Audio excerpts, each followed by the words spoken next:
Bonjour à tous, soyez les bienvenus à l'Assemblée nationale. Souvenez-vous, novembre 2018, les Gilets jaunes font entendre leur voix un peu partout en France, dans les rues, sur les ronds-points. Ils menacent même de forcer les grilles de l'Élysée. Alors en réponse, Emmanuel Macron annonce un grand débat national, comme il l'appelle. Cela prend la forme de réunions publiques pendant 3 mois qui vont elles-mêmes donner lieu à des contributions citoyennes.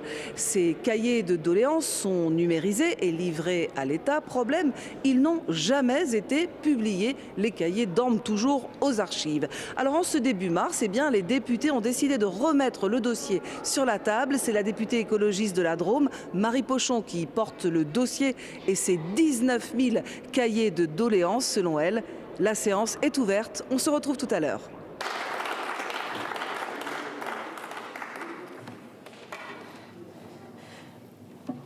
Merci Monsieur le Président, Monsieur le Ministre, chers collègues.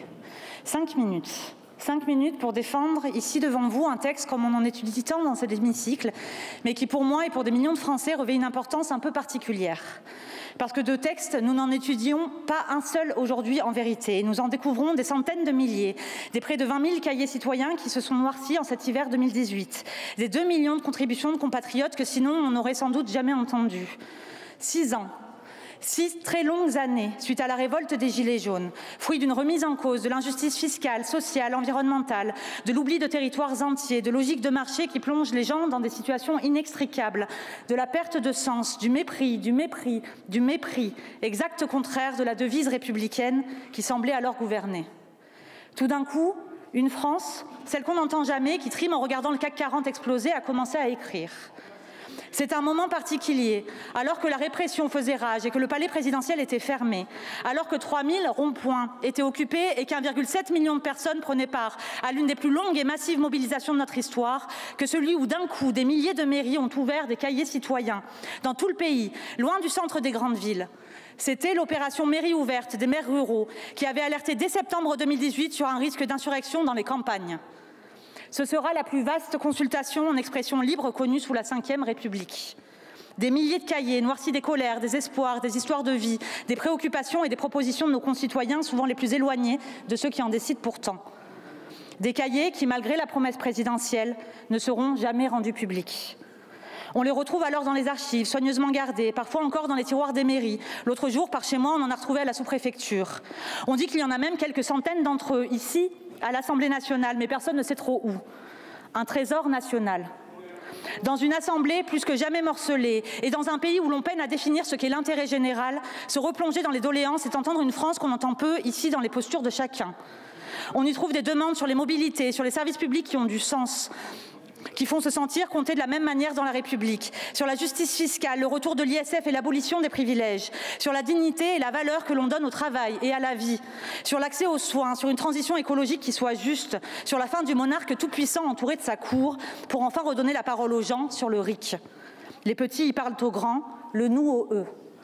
Le 19 juin 2024, nous aurions dû étudier cette même résolution dans ce même hémicycle. La crise immense dans laquelle nous avons plongé depuis n'en renouvelle que l'urgence. De celle où l'on sent, au fond de nous, l'incompréhension se mêler au mépris, le chaos laisser la place à la confusion générale, de celle des fronts républicains qui ne semblent avoir aucune valeur, des promesses qui ne valent rien, de celle de la mise en doute de l'état de droit et de la séparation des pouvoirs. Et tout cela est grave, tout cela est tragique, parce que ce sentiment profond qui se répand tout doucement dans notre société, il a des racines. Ce sont celles de millions d'espoirs qu'on a éteints les uns après les autres, qui font qu'on n'y croit plus, que tout ce cirque là-haut ne nous concerne pas, parce que finalement, qui s'intéresse bien à ce qu'on peut dire et à ce qu'on peut vivre. Ce sentiment, il a des racines, et je crois profondément que celle-ci se niche dans les dizaines de milliers de doléances qui contiennent sans nul doute une part de notre avenir. 5 minutes pour vous dire, 6 ans plus tard, avec mes collègues co-signataires que je remercie, qu'il n'a jamais été aussi temps de restituer et publier les doléances, de reconnaître le caractère inédit et historique de leur recueil, de finaliser la numérisation de chaque cahier de doléances et leur anonymisation, d'accompagner les communes et autorités publiques qui le souhaiteraient pour restituer les doléances émises dans leur département, de soutenir la recherche publique pour ce faire. Monsieur le ministre, il y a quelques jours, nous avons échangé. Si dur est de refaire confiance après tant de trahisons. Pour autant, je et nous choisissons de le faire. Cette confiance que nous plaçons en la capacité de mener, avec vous, un travail constructif et transparent sur un comité de pilotage technique pour la publicisation effective de ces doléances ne devra pas être trahie. Parce que cette résolution, toute symbolique qu'elle est, engage la parole publique d'un chef de l'État, mais engage aussi la parole de centaines de milliers de nos concitoyens et qu'on ne peut de nouveau ignorer. Je veux adresser ici un immense merci aux chercheurs et chercheuses, aux élus locaux, aux archivistes, aux collectifs citoyens, aux Gilets jaunes et aux associations qui se sont montés partout dans le pays pour redonner voix aux doléances. Monsieur le Président, j'aimerais que vous expliquiez à ma fille de 5 ans pourquoi maman ne met pas le chauffage partout dans la maison. Comment fait maman pour rester digne et humble quand les préoccupations du peuple vous passent au-dessus de la tête? Une maman comme les autres. C'était l'une d'entre elles. La dernière fois que des doléances ont été publiées, nous étions en 1903, année où Jean Jaurès initiait un travail de recherche et de publication des doléances de la Révolution française, lui aussi devant l'Assemblée nationale. Aujourd'hui, nous aurons l'occasion de le faire en moins d'un siècle. Je vous remercie. Merci, chers collègues. Pour le groupe Les Démocrates, la parole est à Monsieur Jimmy Pain.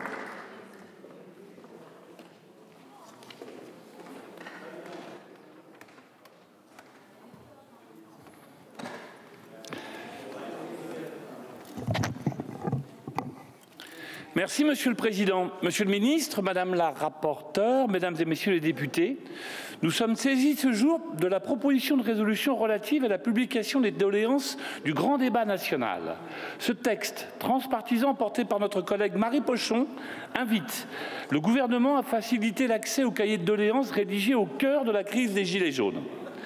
Cette volonté s'appuie sur plusieurs engagements politiques, notamment celui du président de la République en 2019, puis du Premier ministre François Bayrou, qui rappelait en ce début d'année l'importance des cahiers pour éclairer l'action publique et rétablir un dialogue entre les citoyens et leurs institutions. Ces cahiers n'avaient été rédigés dans le cadre de l'initiative Mairie ouverte, lancée par les maires de France et du grand débat national souhaité par le président Emmanuel Macron. Répondant à l'invitation du président de la République et soucieux de mieux comprendre le mouvement des Gilets jaunes, j'avais organisé des réunions en circonscription pour y faire vivre le grand débat.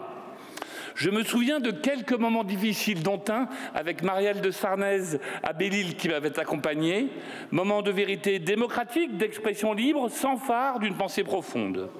Je me souviens que l'on s'offusquait du niveau d'imposition des Français, que l'on questionnait l'existence de l'Assemblée nationale et du Sénat, que l'on regrettait tout à la fois l'écologie punitive et la lenteur de la transition écologique, que l'on critiquait les privilèges des hauts fonctionnaires, que l'on se félicitait d'habiter un beau pays, que l'on parlait services publics, pouvoir d'achat, agriculteurs, référendum, justice fiscale, commerce de proximité, bref, que l'on parlait politique. Nous vivions la vie de la cité dans la dureté et dans sa sincérité. Les cahiers de doléances gardent les traces de ce moment si particulier de notre République. Nous n'y trouvons pas le secret de la pensée d'un peuple que nous, représentants de la nation et l'ensemble des élus de ce pays, n'aurions jamais su ou voulu écouter. Il n'y aura certainement pas de vérité cachée. Il y a cependant des demandes, des humeurs, des parcours de vie, des besoins, des peurs, des idées et des critiques qu'il est bon, vertueux même, de porter au grand jour. C'est là un exercice démocratique majeur, la réalisation d'un engagement pris de longue date. Rappelons-le, les cahiers de doléances ne sont pas inaccessibles. Ils le sont, mais difficilement. Chacun peut se déplacer aux archives départementales pour en demander la consultation. 20% des documents restent malgré tout à numériser et certains requièrent une dérogation pour être consultés afin de protéger la vie privée des personnes qui les ont rédigés. Nous le savons, selon la valeur des documents concernés, leur simple mise à disposition ne permet pas de répondre à l'exigence de transparence. Afin que toutes celles et ceux qui le souhaitent puissent s'en saisir, la possibilité de les consulter doit être facilitée et publicisée. À cet égard, leur numérisation est importante, mais toujours insuffisante. Là encore, nous nous arrêterions à mi-chemin si cette Assemblée décidait de ne pas s'en saisir elle-même. Nous devons nous pencher sur ces 2 millions de contributions, ces près de 20 000 cahiers citoyens, analyser ces écrits d'une France en ébullition, ces documents archivés qui racontent notre histoire présente. Représentants de la nation, nous serions ainsi pleinement dans notre rôle. Démocratie participative et représentative marcheraient main dans la main. La démocratie est une matière vivante, elle est une chose fragile. Ne craignons pas des initiatives qui veulent la réinventer ou prétendre la réenchanter. Le renforcement de la participation citoyenne est un chantier à poursuivre, ce que nous faisons aujourd'hui en votant cette proposition de résolution. Le mode de scrutin proportionnel en est un autre que MoDem nous défendons avec constance et conviction. Car il n'y a pas de bon gouvernement qui prospère sans réaffirmer les principes qui le fondent, la liberté, l'égalité, la fraternité, et sans donner corps aux espérances qu'ils suscitent. Unique moyen de redonner confiance dans nos institutions démocratiques et donc d'en assurer la stabilité. Unique moyen, en somme, pour reprendre les mots de l'historien Patrick Boucheron, de conjurer la peur. Madame la rapporteure, au nom du groupe démocrate et apparenté, je vous remercie d'avoir œuvré à la mise à l'ordre du jour de cette proposition de résolution transpartisane et je vous confirme que nous la voterons. Je vous remercie. Merci, M. Pain. Pour le groupe Horizon et Indépendants, la parole est à M. Thierry Benoît.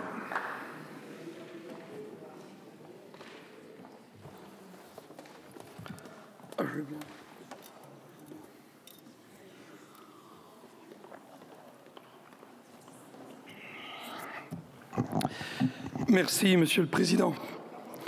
Monsieur le Ministre, Madame la Vice-présidente de la Commission, je me souviens, comme si c'était hier, de ce mouvement des Gilets jaunes. Et je ne pense ne pas être le seul député à avoir senti le vent venir. J'étais dans cet hémicycle et le groupe auquel j'appartenais à l'époque, composé d'indépendants, comme moi, d'indépendants de centre-droit, qui étaient des alliés, on va dire, objectifs du gouvernement. On s'efforçait d'être responsables. Et si les Gilets jaunes, de mon point de vue, sont apparus, c'est tout d'abord par le comportement d'un certain nombre d'élus politiques, nationaux, qui, Madame la rapporteure, j'ai oublié de vous saluer, Madame la rapporteure, puisque vous êtes rapporteure de la proposition de résolution et que j'ai co-signée.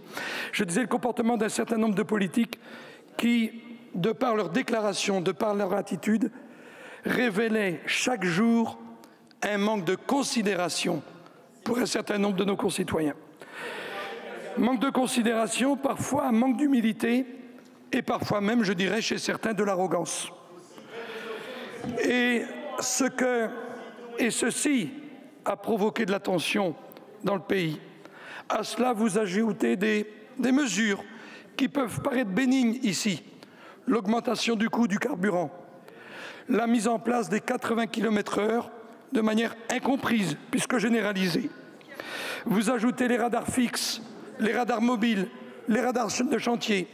Vous entendez un ministre qui vous explique que quand vous roulez au diesel et que vous fumez le cigare, vous êtes d'une France arriérée, retardée.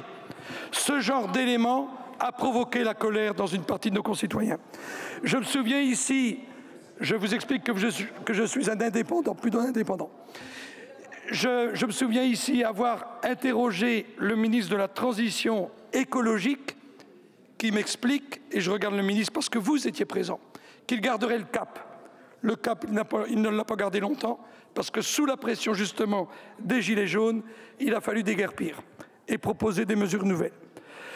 Moi, je suis très favorable naturellement à ce que ces cahiers de doléances soient réouverts, mais je me souviens très bien des propositions de nos concitoyens pour avoir participé au grand débat, comme un certain nombre de députés. Qu'est-ce que nous demandent nos concitoyens, notamment dans les territoires en déprise, que ce soit les territoires ruraux ou que ce soit parfois des zones que l'on peut qualifier de banlieues autour des grandes métropoles. Ces habitants nous demandent avant tout du travail. Et je rappelle que si la France renouait avec un taux de chômage de 3,5%, cela générerait 100 milliards d'euros de recettes supplémentaires au budget de l'État, ce qui nous permettrait de mieux payer nos soignants, de mieux payer nos enseignants, de mieux payer nos forces de sécurité, policiers, gendarmes, militaires, de commencer à rembourser notre dette. Et donc ce que nous demandaient les Gilets jaunes avant tout, c'était du travail, c'était aussi de corriger les injustices.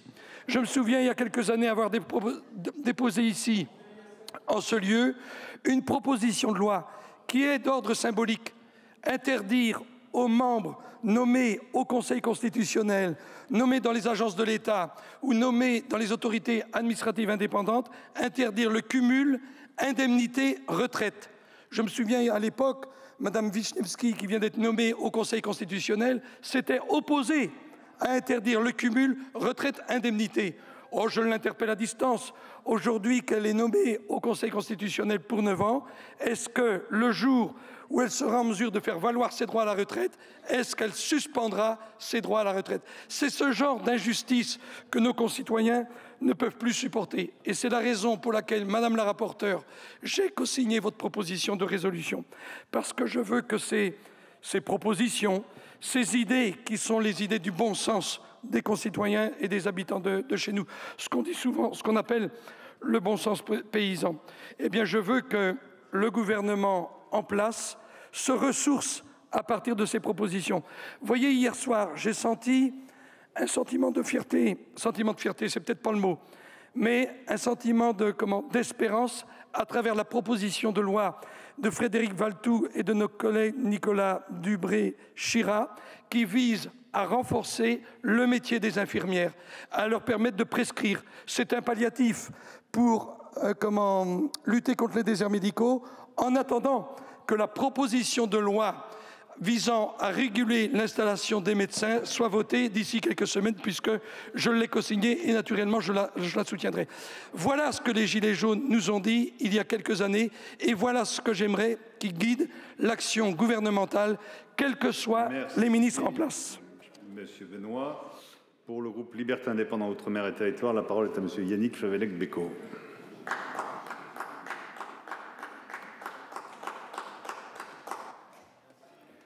Monsieur le Président, Monsieur le Ministre, Madame la rapporteure, chère Marie Pochon, mes chers collègues, en 1789, avant la convocation des États généraux, 60 000 cahiers de doléances furent rédigés par les Français. Un peu plus d'un siècle plus tard, en 1903, Jean Jaurès, et Marie y faisait allusion tout à l'heure, à la tribune de l'Assemblée, s'adressait en ces termes aux députés. Ces documents sont dispersés dans les archives. Ils ne sont même pas classés. Et fussent-ils classés, il serait impossible à un travailleur isolé d'en prendre connaissance.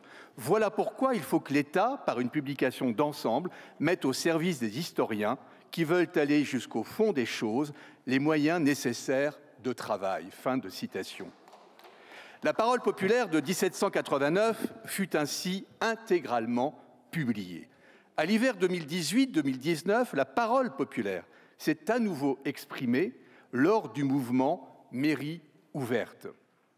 Fin 2018, avant même le lancement par le président de la République du grand débat national, des milliers de maires ruraux prenaient l'initiative d'ouvrir des cahiers de doléances pour leurs administrés, notamment dans ma circonscription de la Mayenne. Accès aux soins, pouvoir d'achat, sécurité, logement faisaient en particulier partie de ces doléances. Ces espaces d'expression ont permis, durant environ 4 mois, à plus de 217 000 personnes de se rendre dans leur mairie pour y déposer leurs contributions. Plus de 20 000 cahiers furent rédigés. Si l'on ajoute à ces cahiers de doléances les contributions recueillies dans quelques 10 000 réunions locales, celles apportées sur le site officiel du Grand Débat ou bien par courrier libre, ce sont donc environ 1 500 000 personnes qui se sont exprimées. Il s'agit par conséquent de la plus importante consultation citoyenne depuis la Révolution française. Si les contributions recueillies sur le site du Grand Débat ou dans les réunions publiques sont consultables sur Internet, les cahiers de doléances ouverts dans les mairies sont consultables dans les archives départementales. Ça veut dire difficilement accessibles. Alors certes, ces cahiers ne sont pas cachés, mais leur diffusion reste très limitée. Au nom de la transparence, pour en avoir une vision d'ensemble, ces contributions doivent être accessibles à tous. Cet accès devra être possible via un espace numérique, en ligne et gratuitement, en tant qu'archive publique, tout en préservant bien sûr l'anonymat et les données personnelles des citoyens contributeurs. Notre groupe LIOT espère qu'une publication totale permettra d'aller plus loin qu'une simple numérisation des pages qui présentent les cahiers en photo. Il faudrait en fait une retranscription en ligne pour permettre une recherche par mots-clés. Il faudra également effectuer un travail de classement qui devra préserver le lien entre chaque cahier et son territoire. Notre groupe insiste sur ce point. Il faut tenir compte de l'implantation territoriale des contributions. Certains citoyens, par exemple en zone rurale ou en outre-mer, font face à des problématiques propres qui ne seront appréhendables que si ce lien est évidemment maintenu. Ces doléances, recueillies dans plus de 16 000 mairies, ont une valeur patrimoniale et démocratique. Elles représentent un matériau précieux pour mieux comprendre les préoccupations et les attentes des Français, notamment des habitants des territoires ruraux.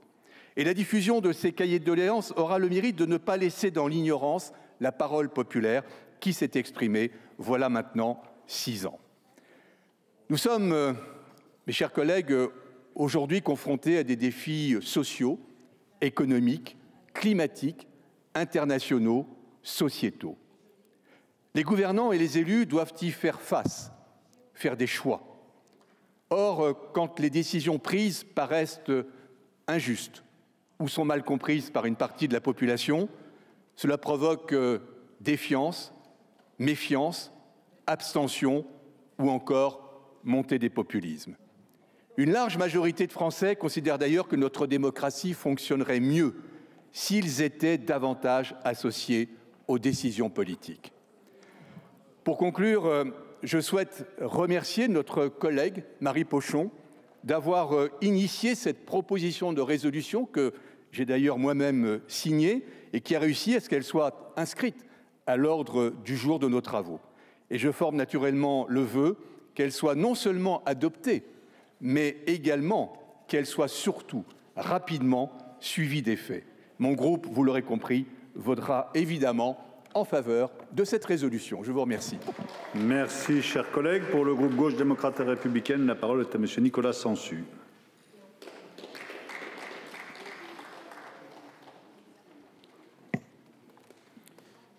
Monsieur le Président, Monsieur le Ministre, Madame la rapporteure, merci à vous, Madame la rapporteure, Marie Pochon, d'avoir porté cette proposition de résolution qui vise à la publicisation des doléances du grand débat national.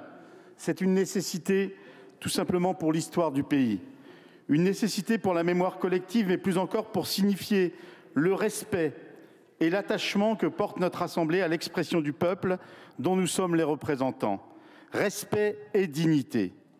Jean Jaurès, dans son œuvre « Histoire socialiste de la Révolution française », observait à propos des cahiers de doléances des États généraux de 1789 qu'il ne connaissait rien de plus solide, de plus substantiel que les cahiers du tiers-État, qui sont comme l'expression suprême de la littérature française du XVIIIe siècle, les qualifiant même de la plus grande littérature nationale que possède aucun peuple.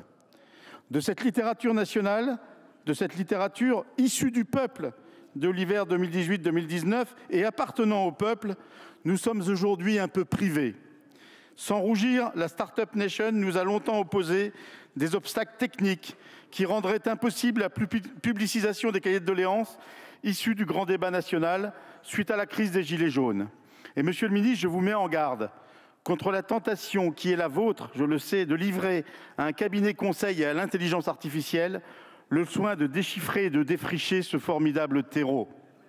Nous devons faire mieux pour ces centaines de milliers de pages noircies, ces 19 247 cahiers citoyens ouverts dans 16 337 communes, pour qu'ils ne soient pas perdus pour le grand public.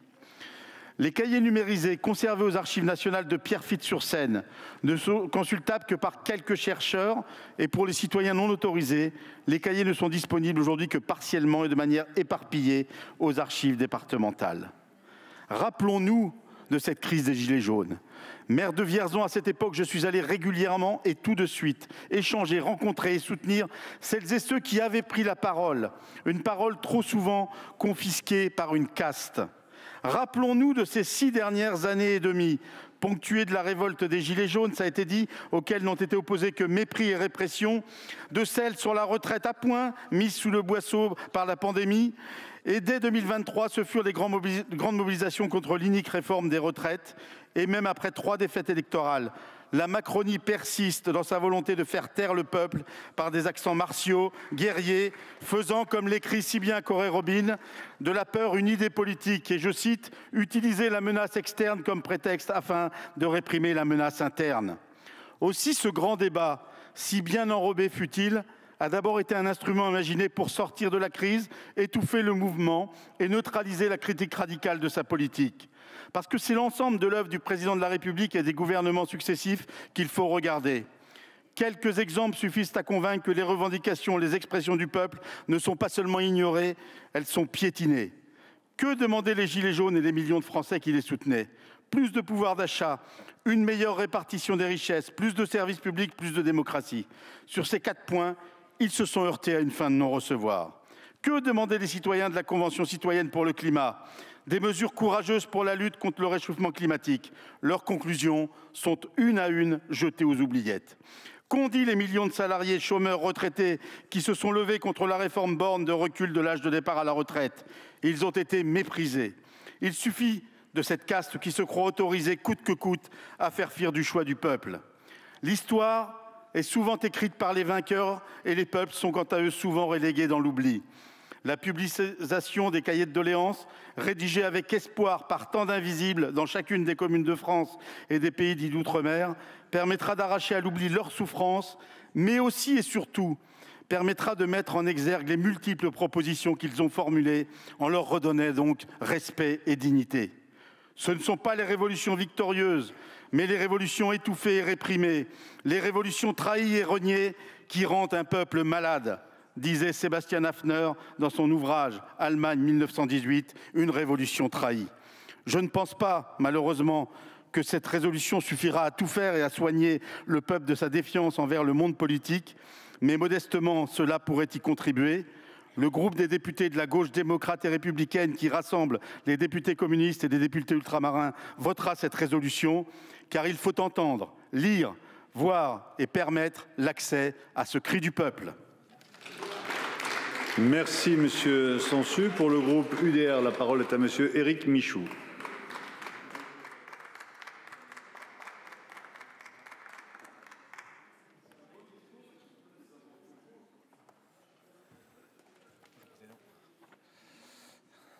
Merci. Merci, c'est gentil. Monsieur le Président, Madame le rapporteur, Monsieur le Ministre, mes chers collègues, un rappel s'impose sur l'origine du mot doléance, dont la racine est la même que condoléance et qui désigne une plainte, une tristesse ou une douleur. C'est un mot qui convient parfaitement à la situation des Gilets jaunes et à leurs revendications. La proposition de résolution que nous étudions aujourd'hui sur la publication des cahiers de doléances du grand débat national est l'occasion de revenir sur l'épisode marquant des Gilets jaunes. Leur cri de colère aura eu le mérite de relancer le débat dans notre pays, de prouver que la France d'en bas a continué d'exister et d'ébranler les certitudes d'un pouvoir jupitérien. N'oublions pas que, bien avant le grand débat national, ce sont les maires qui, en premier, ont pris la mesure de cette mobilisation. Comme toujours, ce sont eux qui veillent sur notre démocratie. Ils sont les sentinelles de la République. Ils ont même ouvert spontanément leur mairie avec l'opération Mairie ouverte depuis le mois de décembre 2018. Une telle démarche s'inscrit dans le long terme de notre histoire de France. De Saint-Louis aux Gilets jaunes, en passant par la Révolution française, ça a d'ailleurs été souligné, nous avons toujours une grande tradition des cahiers de doléances. Pour vous en convaincre, faites quelques pas dans la salle des conférences pour méditer l'exemple des États généraux de Philippe le Bel. Plus de 7 siècles d'histoire nous contemplent. La Macronie en est-elle bien digne? L'apport des cahiers de doléances des Gilets jaunes est vital pour notre démocratie. En tout, ce sont 19 000 cahiers provenant de plus de 16 000 communes. Ils sont le reflet sans filtre de notre société. Les premières revendications des Gilets jaunes n'ont toujours pas disparu, notamment celles sur le pouvoir d'achat, celles des classes populaires et des classes moyennes.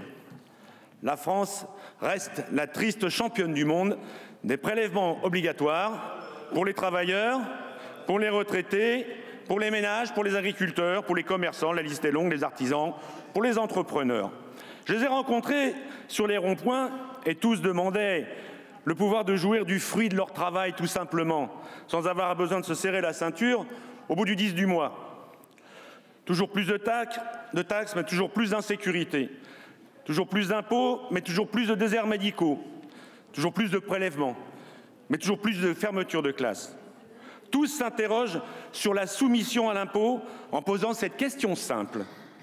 Où va le fric? Rendez l'argent. C'est la France des terroirs qui s'exprime. Cette France des fins de mois difficiles, des abstentionnistes, de ceux qui souffrent en silence, de ceux qui n'ont jamais été consultés. Cette France des invisibles. Mais cette France du bon sens. C'est la France qui roule au diesel, n'en déplaise, et dont les voitures sont exclues du fameux ZFE. Cette France assignée à résidence. Voilà l'état de notre démocratie. On en est même arrivé à exiger dans le cadre de la ZFE des inscriptions sur un site internet pour pouvoir accéder au centre-ville de nos villes qui utilisent malheureusement le ZFE.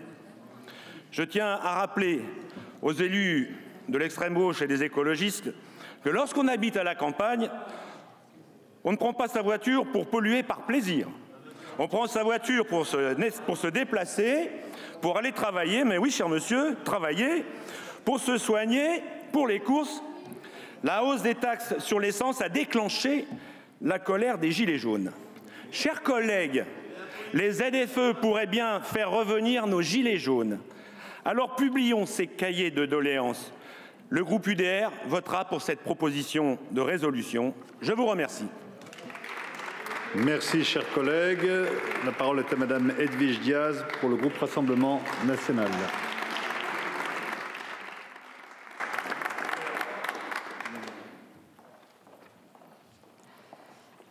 Merci, Monsieur le Président, Monsieur le Ministre, chers collègues. Aujourd'hui, comme Bossuet, j'ai envie de rire de ceux qui pleurent les conséquences dont ils chérissent les causes. Mais très vite, l'humour cède la place à la désolation quand je vois une fois encore le triste spectacle d'une classe politique aux abois qui s'improvise maladroitement pompier pyromane. Cette proposition de résolution visant à publier les doléances du grand débat national est ironiquement co-signée par tous ceux qui sont responsables de la crise des Gilets jaunes. De plus, par définition, une proposition de résolution est non contraignante pour l'exécutif.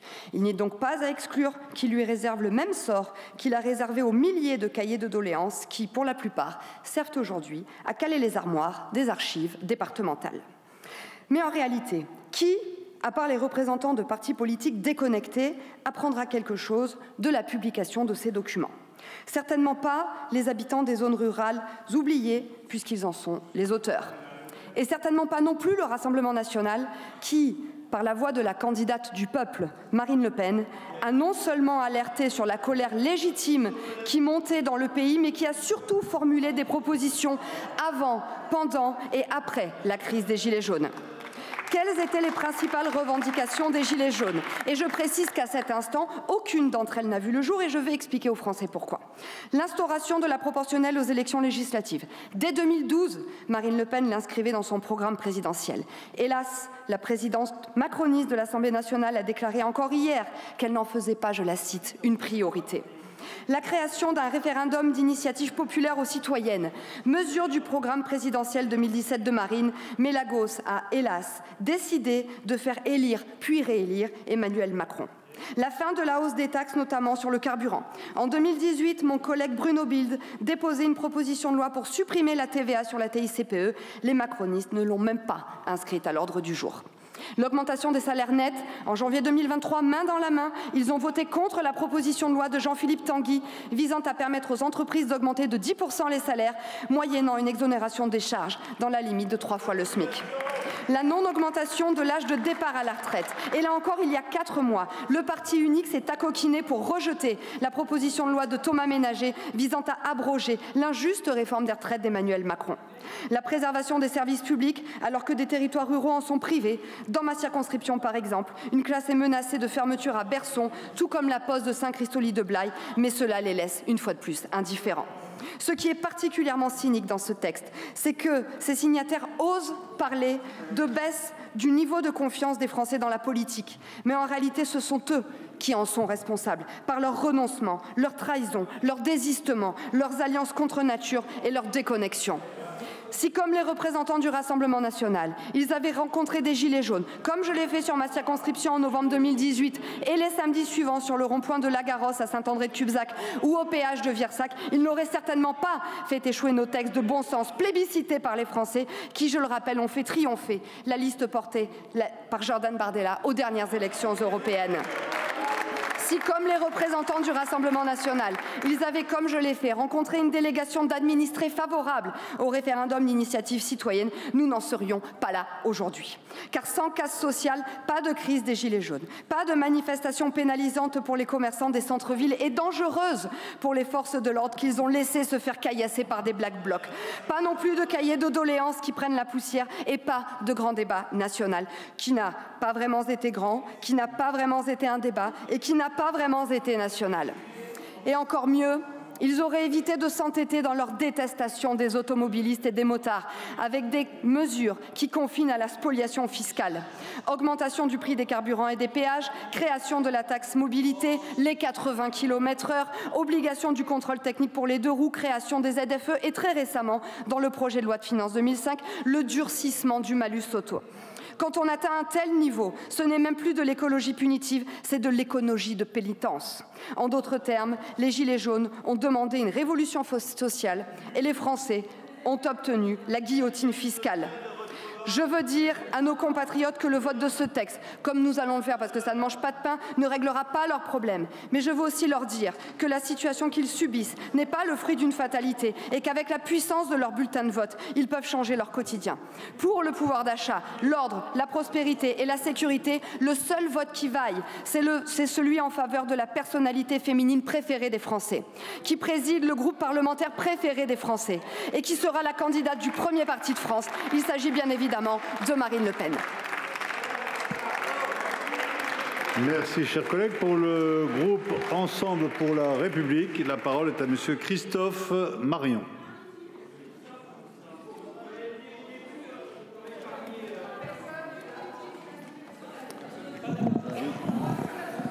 Je vous invite à écouter Monsieur Marion. Monsieur Marion, vous avez la parole. Merci, Monsieur le Président.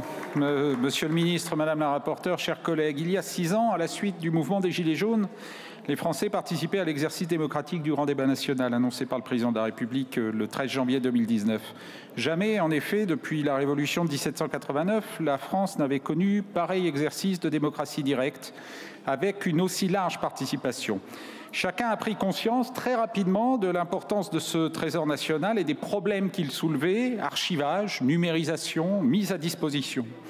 Je crois utile de rappeler que les cahiers citoyens n'ont jamais été ni perdus, ni cachés, ni enterrés dans d'obscures réserves d'archives départementales. Celles-ci, au contraire, ont tenu à disposition du citoyen cette source exceptionnelle pour l'histoire du pays, dans le respect d'une législation garante à la fois de la transparence administrative et de la protection des droits individuels. Concrètement, on peut consulter aujourd'hui les cahiers de doléances en se rendant dans les archives départementales où ils sont immédiatement communicables à quelques exceptions près, notamment lorsque sont agrafées des correspondances nominatives soumises à des délais spécifiques jusqu'à 120 ans si elles concernent par exemple le secret médical. Cependant, en effet, nous sommes loin de la promesse du Président de la République que nous, députés Ensemble pour la République, souhaitons voir effective, de rendre accessible en ligne l'intégralité du corpus dans le respect du RGPD, ce qui signifie l'anonymisation préalable, la suppression de toutes les informations qui identifieraient les auteurs et les personnes mentionnées. Ce travail indispensable demande des moyens importants qu'il faut donc mobiliser. Les initiatives sont encore peu nombreuses. Je pense ici à celle des archives départementales d'Indre-et-Loire. Au-delà de cette publicisation, il demeure nécessaire de favoriser les travaux de recherche, à l'instar de ceux menés par le LABEX Commode de l'Université de Lyon. Ces travaux universitaires ont d'ailleurs débuté parfois à l'initiative des Gilets jaunes eux-mêmes et ont pu reposer, comme on creuse, sur la participation des citoyens à la transcription et l'indexation des contributions dans le cadre d'une recherche dite participative. Ces regards scientifiques doivent, à notre sens, avoir plusieurs ambitions. Tout d'abord, replacer les cahiers de doléances dans le contexte de la révolte des Gilets jaunes, même s'ils ont été en partie rédigés par des acteurs qui ne participèrent pas au mouvement et dont le seul fait d'écrire dans une salle de la mairie fut parfois la seule mobilisation politique. Les replacer également dans une tradition française de la plainte adressée au pouvoir qui jalonne l'histoire de notre pays. On pense bien sûr à 1789, mais n'oublions pas les Querimoniae de Saint-Louis ou les cahiers de doléances insufflés par le CNR et les comités départementaux de libération en 1945. Enfin, l'étude de ces cahiers doit nous permettre d'apporter un éclairage distancié sur les revendications des Français, de les saisir dans toute leur complexité, afin qu'ils puissent éclairer l'action publique. Car nous serons d'accord sur la nécessaire prise en compte des attentes exprimées en faveur d'une meilleure redistribution des richesses, d'une démocratie plus directe ou d'une lutte contre les déclassements ruraux. Cependant, doit-on souscrire pour autant à une vision binaire de la société qui opposerait ceux qui rédigent d'un côté à un autre monde, celui des privilégiés de l'autre ? Si nous entendons la nécessité de rapprocher les citoyens des centres de décision politique, doit-on pour autant souscrire à l'idée qu'il faudrait supprimer l'échelon intercommunal ou départemental, comme de nombreux rédacteurs le préconisent en Île-de-France, par exemple? C'est à cela que doit servir la science, objectiver, analyser et éviter que les cahiers ne soient instrumentalisés, que nous portions sur eux un regard sélectif en fonction de nos sensibilités politiques. Car qu'il s'agisse d'économie, de politique, d'immigration, ces cahiers reflètent l'état d'esprit d'un peuple jusque dans ses paradoxes. Ils doivent être étudiés à l'instar des sources historiques avec de la rigueur scientifique, y compris pour interroger leur représentativité. Après tout, les beaux ruraux, ils sont plutôt surreprésentés, mais également les sujets mis en avant qui révèlent en creux un certain nombre de questions non abordées. Quand on évoque la justice fiscale, par exemple, on parle la plupart du temps d'évasion fiscale, mais très peu du coût du travail dissimulé. Il n'y a pas de vérité absolue dans ces pages. Il y a plutôt l'expression d'un peuple introuvable, pour reprendre la formule de Pierre Rosanvallon. Un peuple à géométrie variable, un peuple à géométrie variable, comme disait Michelet. Michelet, ça vous parle malgré tout, qui nous reste parfois inaccessible. L'expression d'un malaise, d'une inquiétude, d'une impétuosité qui nous oblige, nous qui siégeons dans cet hémicycle. En garantissant l'accès au plus grand nombre des cahiers de doléances, nous remettons sur le devant de la scène les espoirs des Français. Nous rappelons la nécessité d'y apporter des réponses, à l'instar des mesures en faveur du pouvoir d'achat que les députés EPR ont soutenues ces dernières années. Ça n'est pas le cas de tout le monde ici. C'est à ce prix que nous pourrons combattre la crise de la représentation politique et créer un sentiment de démocratie permanente, de démocratie continue. Le premier pas consistera à voter cette proposition de loi, ce que nous ferons. Merci, chers collègues. Pour le groupe de la France Insoumise Nouveau Front Populaire, la parole est à monsieur Arnaud Le Gall.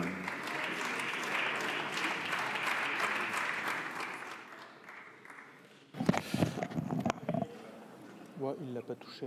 C'est pas grave.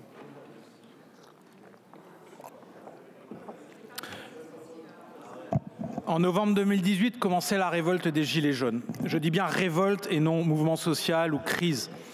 Car une mobilisation prenant immédiatement une dimension nationale et cristallisant les colères envers l'injustice fiscale et sociale, l'explosion du coût de la vie, la disparition des services publics, les entorses répétées à la démocratie politique et sociale et finalement le mépris des puissants, cela s'appelle une révolte.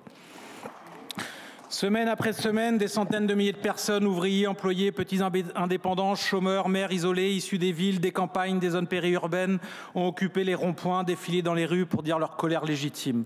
Le peuple souverain redevenait un acteur politique conscient de sa puissance. Face à cette révolte historique, le gouvernement macroniste a déployé une répression policière et judiciaire historique, rompant le cadre de l'état de droit et faisant franchir une nouvelle étape dans la dérive autoritaire qui affecte notre pays. Plus de 11 000 gardes à vue, quelques 5 000 poursuites, plus de 3 000 condamnations, des milliers de cas d'entrave à la liberté de circulation, de manifestation, plus de 3 000 manifestants blessés, 32 éborgnés, 5 mains arrachées. Et ce n'étaient pas des black blocs, c'était des gilets jaunes et qui n'ont jamais reçu votre soutien. Une femme, Madame Zineb Redouane, à laquelle je veux rendre hommage à cette tribune, tuée par un tir de grenade lacrymogène à Marseille alors qu'elle se trouvait dans son appartement. Pour tout cela, la France a été condamnée notamment par l'ONU. Pour tenter de justifier une telle violence d'État, il fallait en diaboliser les victimes. Les Gilets jaunes ont été dépeints comme un ramassis de brutes, de casseurs, d'antisémites, de complotistes, incapables de penser ou d'articuler une revendication politique. Puis un grand débat a été organisé, ponctué par les interminables monologues de l'organisateur en chef, le président de la République. Le gouvernement s'était engagé à rendre accessible l'ensemble du contenu des cahiers d'expression libres. Il n'a pas tenu parole. Entre-temps, le président avait changé de plan com et s'apprêtait à une nouvelle étape de sa guerre sociale. Le gouvernement ne voulait pas entendre cette parole qui battait en brèche les idées reçues sur la révolte et ses motivations profondes. À ce titre, je trouve particulièrement symbolique une anecdote survenue dans le Val d'Oise, mon département.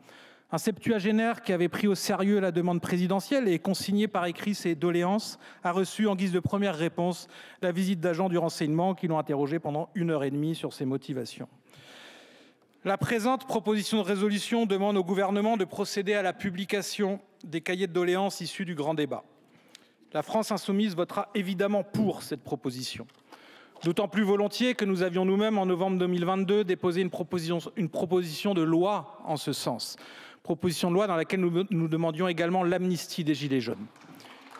Cette demande, à nouveau formulée en 2024, reste d'actualité. En votant cette résolution, notre Assemblée se placerait dans la continuité de Jean Jaurès, qui a tant fait pour la collecte, la publication et l'étude des cahiers de doléances de 1789. Contre les réactionnaires qui n'y voyaient qu'un tissu de sottises populaires, Jaurès avait, un siècle après la Grande Révolution, perçu toute l'importance des cahiers de doléances et œuvré pour que l'Assemblée nationale organise leur publication. La publication des cahiers issus du grand débat peut permettre de rendre son vrai visage à une révolte dont les acteurs ont été largement diffamés et dont les principaux mots d'ordre ont été occultés. Certains espèrent, sans doute, avec cette publication, clore le cycle ouvert en 2018. Mais cette publication ne doit pas être un aboutissement. C'est une étape du combat. Combat pour la dignité des Gilets jaunes et pour que leurs revendications de justice sociale, fiscale, de démocratie soient enfin entendues.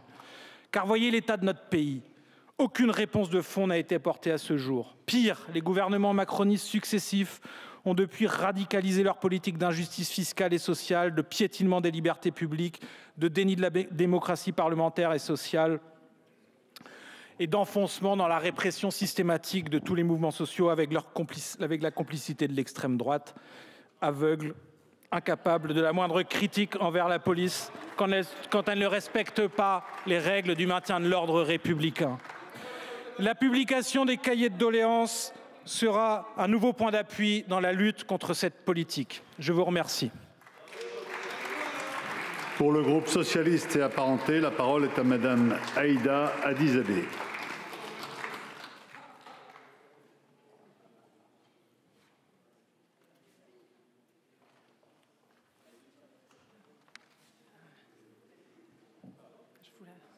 Un verre d'eau, mais 2 petites minutes. Merci. Excusez-moi. Merci beaucoup. Merci. Monsieur le Président, Madame la Ministre, Madame la Rapporteure, Mesdames et Messieurs les députés, mes chers collègues, il y a des principes qui ne coûtent rien, mais qui valent tout l'or du monde. Ma mère fait partie de ceux qui n'avaient pas beaucoup d'argent pour nous élever, mais elle nous a transmis quelques-uns de ces principes inestimables. Le plus important d'entre eux, tenir sa parole. Faire ce que l'on dit, respecter ses engagements.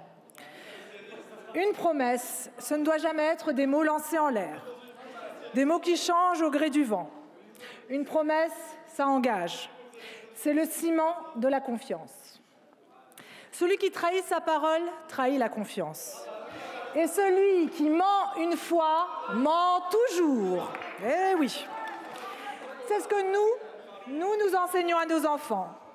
La confiance en l'autre, c'est ce qui fait tenir notre société. Un monde où la parole n'a plus de valeur, c'est un monde où personne ne croit plus personne. Et où très vite, personne ne croit plus en rien. Mais n'est-ce pas précisément ce mal qui ronge lentement nos démocraties? Les Français n'ont plus confiance en leurs représentants. Car trop souvent, leurs représentants n'ont pas respecté leurs paroles. Eh oui. Et aujourd'hui même, il est question d'une promesse trahie. En 2018, les Français, oui, les Français se révoltent. Ils crient leur colère. Ils trouvent un signe de ralliement, les gilets jaunes. Pour répondre à cette crise de confiance, le président de la République finit enfin par proposer une voie de sortie honnête. Il dit « Écrivez-nous, dites-nous ce qui doit changer ». Et les Français l'ont fait. 2 millions de contributions, 19 000 cahiers remplis. Partout en France, des citoyens ont pris leur stylo. Enseignants, ouvriers, soignants, retraités, jeunes, des pages et des pages de témoignages, d'idées, de savoir aussi et d'espoir. Parce qu'ils croyaient qu'on les écouterait. Ils étaient persuadés que ça pouvait changer. Et puis rien, le silence. Le couple peuple-élu traverse une crise. Cette crise de couple, c'est bien plus qu'une de ces disputes du dimanche soir. Celle où, excédé, l'un jette au visage de l'autre « Tu ne m'écoutes pas, tu ne m'entends pas. Moi, je suis toujours là pour toi, mais toi, jamais. » Nous avons dépassé ce stade-là. L'un ne parle plus. Il est enfermé dans son silence. Et il s'interroge. Pourquoi rester là? À quoi bon? Au sein du peuple français, certains sont encore en colère et nous le font savoir. Et ça c'est encore rassurant. Parce que ça veut dire qu'ils y croient encore. Ils croient encore qu'en nous engueulant, on peut changer. Qu'une autre vie est possible. Mais combien ont déjà fait leur valise? Combien ne veulent plus jamais entendre parler de nous, les représentants? Aujourd'hui, le plus grand parti de France, c'est celui de ceux qui ne votent plus, le parti de ceux qui n'attendent plus rien de nous. Quand on demande au peuple de parler, de raconter ses souffrances, de confier ses peurs et ses attentes, comment peut-on faire comme si de rien ne s'était passé? Les cahiers de doléances, ce n'étaient pas des cahiers de plainte, c'était des cahiers d'espoir. L'espoir que la République écoute enfin, qu'elle comprenne et qu'elle finisse par changer vraiment. Quand on suscite de l'espoir, le silence ne peut pas être la réponse. Mais il n'est jamais trop tard pour bien faire. Il est de notre responsabilité aujourd'hui de dire aux Français « Nous vous avons enfin entendus. Vos souffrances méritent d'être reconnues. Et nous devons tout faire pour y répondre. » Publier ces cahiers, c'est un acte politique, un acte de justice envers le peuple. Faisons-le aujourd'hui, sans tarder. Faisons-le au moment où la flamme de nos démocraties vacille.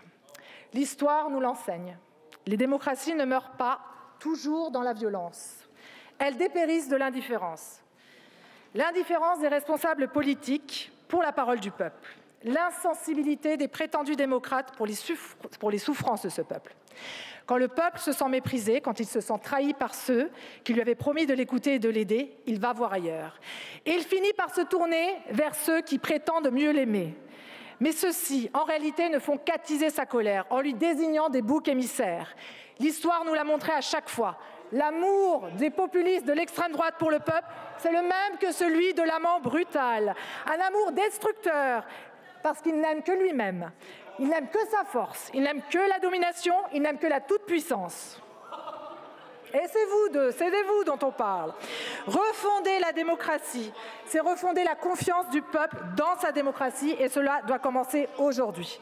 Alors publions sans plus attendre ces cahiers de doléances et surtout, saisissons-nous-en ici. Plongeons-nous dedans et revivifions notre démocratie. Je vous remercie. Merci, chers collègues.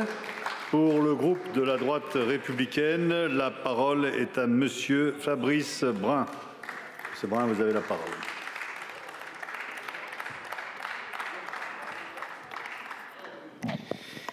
Merci, Monsieur le Président, Monsieur le Ministre, Madame la rapporteure, chers collègues.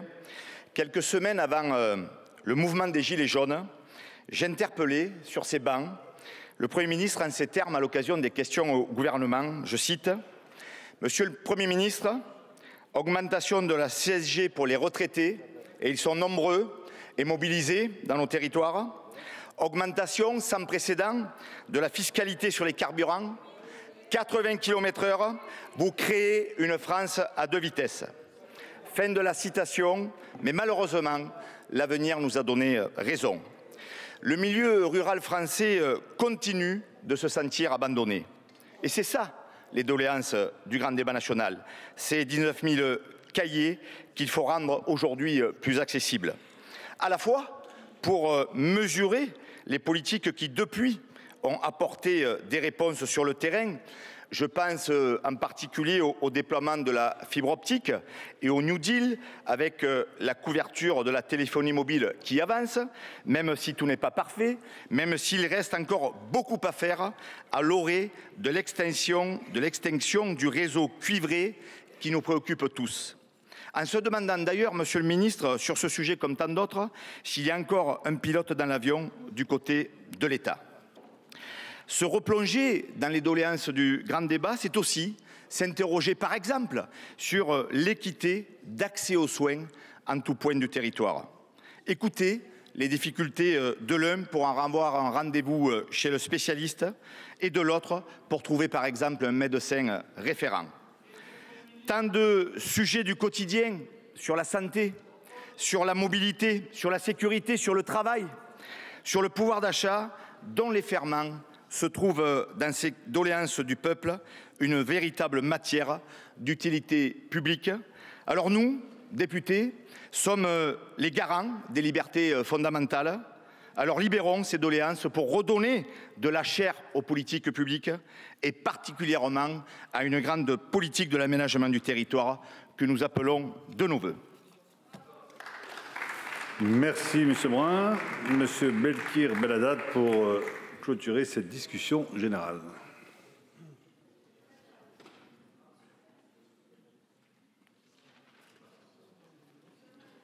Merci Monsieur le Président, Monsieur le Ministre, Madame la rapporteure, mes chers collègues.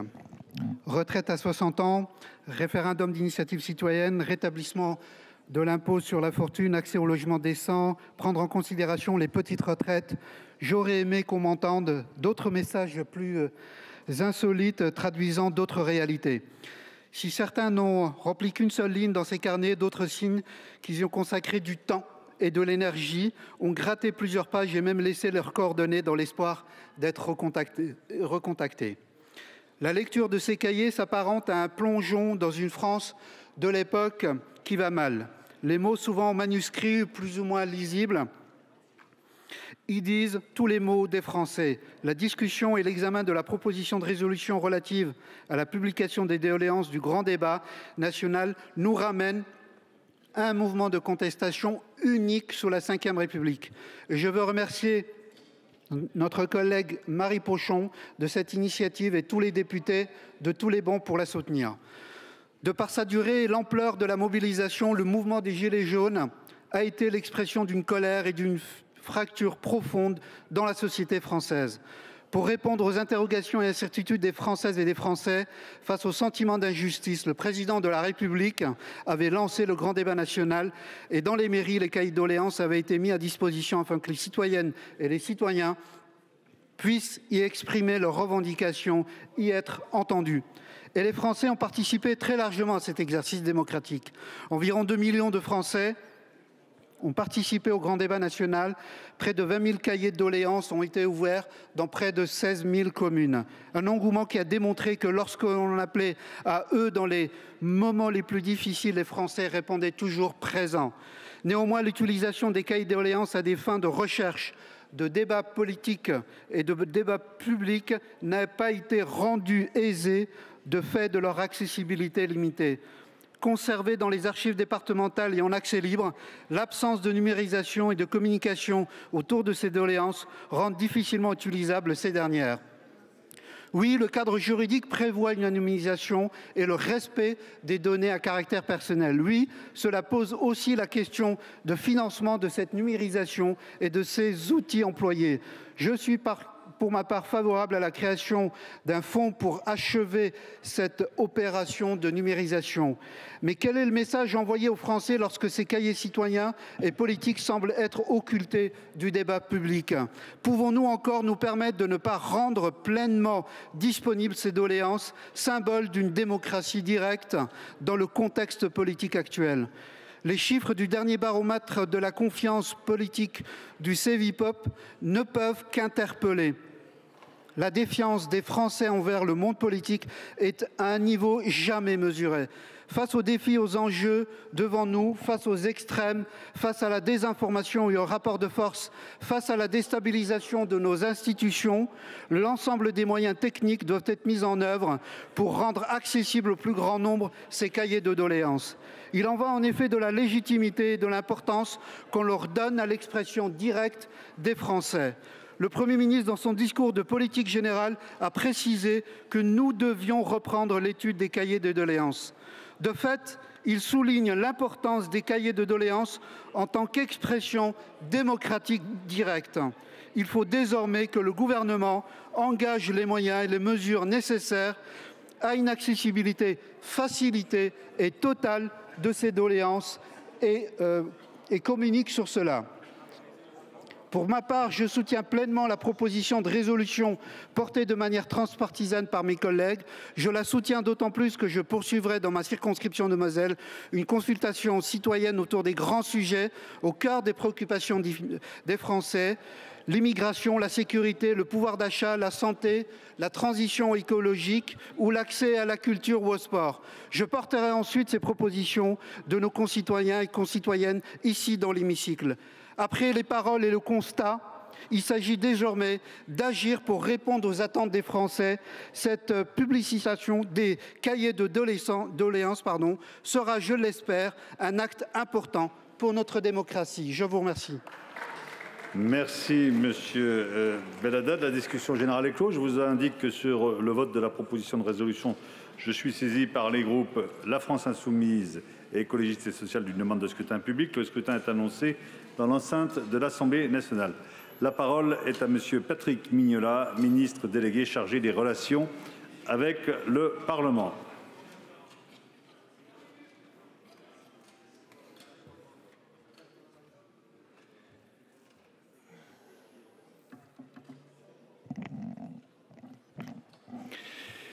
Monsieur le Président, Mesdames et Messieurs les députés, Madame la rapporteure Marie Pochon, pour commencer, je souhaite saluer cette proposition de résolution initiée par vous, Madame la rapporteure, et soutenue par des parlementaires issus de familles politiques souvent opposées. Une mobilisation qui démontre votre attachement à la participation citoyenne. Et je suis heureux de constater qu'au-delà de divergences qui ont pu s'exprimer à cette tribune, nous savons nous retrouver autour de valeurs qui fondent notre démocratie. La liberté d'expression, la participation des citoyens au débat public, le pluralisme politique. En ces temps dangereux de retour des empires autoritaires et de leurs impérialismes, je veux souligner ce moment de concorde, car le gouvernement va soutenir sans réserve cette proposition de résolution, conformément aux positions exprimées par le Premier ministre à cette tribune lors de sa déclaration de politique générale. Je veux rappeler qu'un dispositif tel que le grand débat national n'avait jamais été mis en œuvre.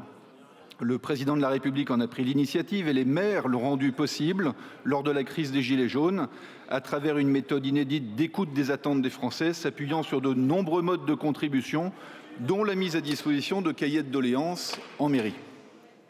Avant d'entrer dans le détail des propositions du gouvernement, je souhaite néanmoins clarifier un point qui me semble important. Les cahiers de doléances du grand débat national ne sont pas totalement restés lettre morte depuis 2019, même si nous aurions sans doute pu faire bien plus et bien mieux. Ils sont accessibles au niveau local, au sein des archives départementales, ainsi qu'au niveau national, sur le site de Pierrefitte. Plusieurs chercheurs, que je salue, ont d'ailleurs pu travailler en toute indépendance sur le contenu de ces cahiers. Il faut aussi rappeler que dès 2019, ces cahiers ont été analysés, leurs conclusions présentées. Pour certaines d'entre elles, ces conclusions ont donné lieu à des traductions concrètes. Je pense notamment au versement automatique des pensions alimentaires pour aider les familles monoparentales, à la prime défiscalisée jusqu'à 1 000 €, la prime Macron, pour que le travail paye mieux, à la mise en place des maisons France Service pour mettre des services publics dans les territoires, à l'organisation de la Convention citoyenne pour le climat pour accélérer notre transition écologique, à la loi relative à l'engagement dans la vie locale et à la proximité de l'action publique pour mieux protéger et accompagner les élus. Aujourd'hui, dans cette nouvelle étape, le gouvernement s'engage. Premier engagement, Une dérogation générale à la règle des 50 ans sera prise par arrêté, signé dans les prochains jours par le Premier ministre et le ministre de la Culture. Cette dérogation permettra un accès libre et inédit aux cahiers de doléances numérisés rassemblés au service interministériel des archives nationales, notamment pour les chercheurs. Néanmoins, comme beaucoup d'orateurs l'ont rappelé, le RGPD et la loi informatique et liberté s'appliquent toujours au traitement de données à caractère personnel, c'est-à-dire aux informations se rapportant à des personnes physiques identifiées ou identifiables directement ou indirectement. C'est pourquoi, deuxième engagement, le gouvernement recherchera de nouvelles solutions techniques pour anonymiser les contributions et permettre un accès en ligne au contenu des cahiers de doléances, tout en respectant le RGPD. Nous les définirons, Madame la rapporteure, Mesdames et Messieurs les co-signataires et les parlementaires, avec vous et sans délai. Ces nouveaux moyens techniques permettront aussi, c'est le troisième engagement que nous prenons, de reprendre l'analyse des cahiers de doléances du grand débat pour identifier d'autres idées concrètes proposées par nos concitoyens face aux problèmes qu'ils rencontrent.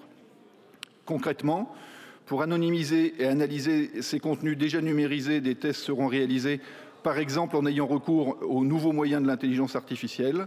L'objectif est à la fois de vérifier l'efficacité des procédés et d'estimer le coût de traitement des données. En termes de méthode, le gouvernement souhaite associer au pilotage de cette phase de test et de son suivi opérationnel jusqu'à sa nécessaire restitution un comité réunissant des parlementaires, des élus locaux et le Conseil économique, social et environnemental qui, depuis le grand débat et la loi organique de 2021, est devenu la chambre de la participation citoyenne. Au terme de ces phases de test et de sécurisation juridique, ce comité de pilotage devra s'ouvrir, bien sûr, à d'autres acteurs publics, privés ou associatifs. Vous serez donc à l'initiative et au contrôle de la publicisation et de l'exploitation des cahiers. Et je le dis pour le député Sansu, aucun choix n'est fait à l'avance et il n'y a pas plus de cabinet de conseil déjà choisi que de beurre en broche.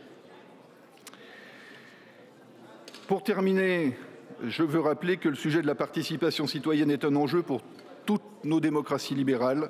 Les initiatives en matière de démocratie participative font l'objet de pratiques innovantes. Les conventions citoyennes, chez nous, mais aussi en Canada ou en Irlande, les plateformes délibératives, l'association des citoyennes et citoyens aux travaux des instances parlementaires comme en Belgique, ainsi que la prise en compte des avis de la société civile, organisée la plupart du temps via les conseils économico-sociaux ou les conseils de développement. À cet égard, la France n'est pas en reste et multiplie les consultations participatives au cours des dernières années.